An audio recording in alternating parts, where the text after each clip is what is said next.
Thank you Anand గారు, thank you so much అండి. ఇప్పుడు మా ఉస్తాద్ భగత్ సింగ్ హరీష్ శంకర్ గారిని మాట్లాడవలసిందిగా రిక్వెస్ట్ చేస్తున్నాం. Good evening. కళ్యాణ్ గారితో సినిమా చేస్తే నా అదృష్టం ఏంటంటే మనం ఏ సినిమాకి వెళ్ళా మన సినిమా ప్రమోషన్ జరిగిపోతుంటుంది అక్కడ. ఫస్ట్ ఒక డైరెక్టర్ పక్షపాతిగా ట్రైలర్ చూడగానే నాకు ఫస్ట్ నాని గురించి మాట్లాడించాను. నాని ఎక్స్ట్రాడినరీగా ఉంది ట్రైలర్, సూపర్ కట్. అతనే ఎడిటర్ అని కూడా చెప్పారు. సో ఇంకేముంది, సవ్యసాచి ఒక డైరెక్టర్ కమ్ ఎడిటర్ అవుతే సినిమా డబల్ కమ్ ఎయిటా, ఇంకేముంది అంతకంటే. అండ్ ఇందాక చెప్పినట్టు పొలిమేర ఫంక్షన్కి వెళ్ళా నేను, కామాక్షి అండ్ అనిల్ గారు అప్పుడు పొలిమేర ఫంక్షన్కి వెళ్ళాను. అది పొలిమేర 2 అయింది, 3, 4, 5 కూడా అవ్వచ్చు తెలియదు.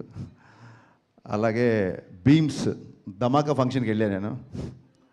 So the rest is history. Naresh గారితో అండ్ మా విజయ్ నాంది. సో అలాగే అదే ఆ రకంగానే చిట్టూరు సీన్ గారికి, పవన్ గారికి కూడా అదే సెంటిమెంట్ వర్కౌట్ అవ్వాలని మనస్ఫూర్తిగా నమ్ముతూ ఈ సినిమా పొలిమేరలు దాటి ధమాకా సౌండ్ ఇవ్వాలని మనస్ఫూర్తిగా కోరుకుంటున్నా.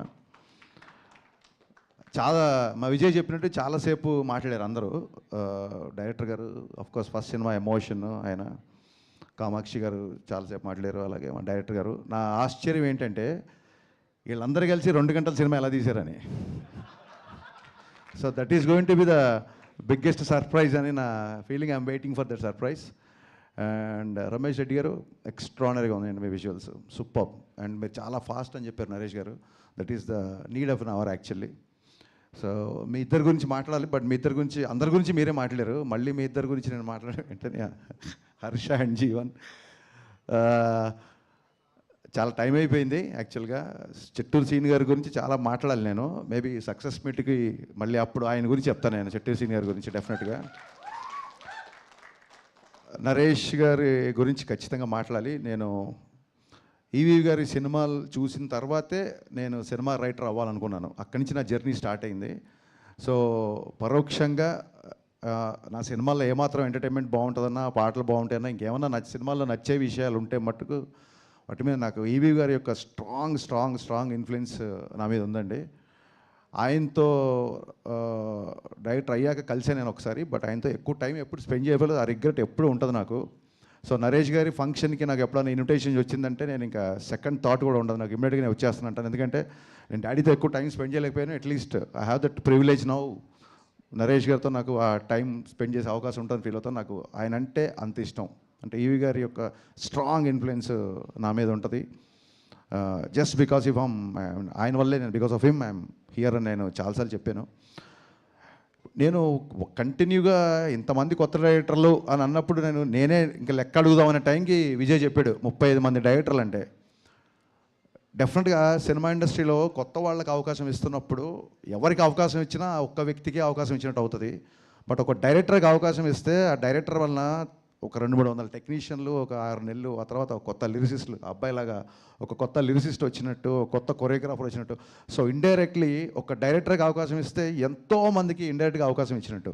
సో మీరే లెక్కేసుకోండి, 35 ఇంటూ కొన్ని వందల మందికి మీరు ఒక అవకాశం ఇచ్చారు sir. It's not a joke, it's a great thing నాకు తెలిసి.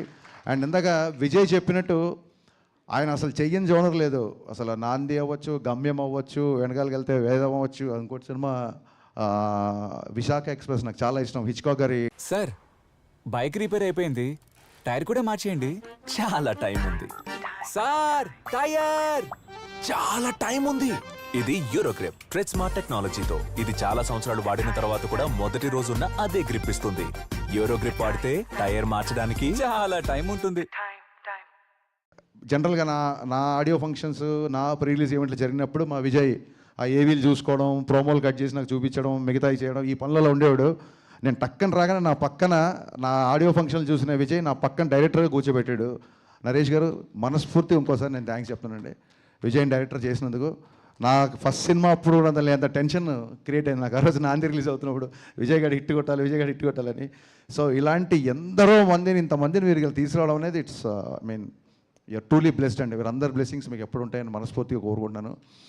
చాలామంది డాక్టర్ అవ్వాలనుకొని యాక్టర్ అవ్వాలంటారు, బట్ డాక్టర్లు అయిన తర్వాత కూడా వీళ్ళు ఈయన యాక్టర్ అవ్వడం, ఆయన డైరెక్టర్ అవ్వడం, I mean it's quite surprising. I truly understand what you guys said. I mean మీకున్న సినిమా మీద ఉన్న ప్యాషన్, మీకు సినిమా మీద ఉన్న కసి, అదంతా మీ ఎమోషన్లో నాకు అర్థమైంది. ఒక బుల్లెట్ ట్రైన్ లాగా దూసుకుపోతున్న బీమ్స్, ఒక బుల్లెట్ ట్రైన్లా దూసుకుపోతున్న బీమ్స్ ఈ రైల్వే కాలనీ దగ్గర ఆగి ఇక్కడ మీ అందరితో ట్రావెల్ చేసి దీనికి ఒక అద్భుతమైన మ్యూజిక్, మంచి పాటలు, మంచి బ్యాక్గ్రౌండ్ స్కోర్ ఇచ్చారని చెప్తున్నారు. ఒక డైరెక్టర్ ఎగ్జైట్ అవ్వకపోతే, ఒక రచయిత ఎగ్జైట్ అవ్వకపోతే అంతసేపు మాట్లాడండి బ్యాక్గ్రౌండ్ స్కోర్ గురించి. I'm truly looking forward for this film. ఇకపోతే నేను నా ఐబొమ్మ ఇన్సిడెంట్ తర్వాత ఫస్ట్ టైం నేను మీడియాని చూస్తున్నాను కాబట్టి ఖచ్చితంగా మనందరం సినిమా ఇండస్ట్రీ తరఫున చెప్పుకోవాలి. పైరసీ సినిమాలు చూపించే ఐబొమ్మ ఆవిడికి, ఒరిజినల్ బొమ్మ చూపించిన యావత్తు పోలీస్ యంత్రాంగానికి, సివి ఆనంద్ గారికి, మా సత్యనారాయణ సార్ గారికి, ఇండస్ట్రీ తరఫున మనందరి తరఫున మనస్ఫూర్తిగా కృతజ్ఞతలు చెప్పుకుంటూ 21 నవంబర్ 12A రైల్వే కాలనీ నాతో పాటు చూడొచ్చు. నేను కూడా మార్నింగ్ షో చూస్తున్నాను.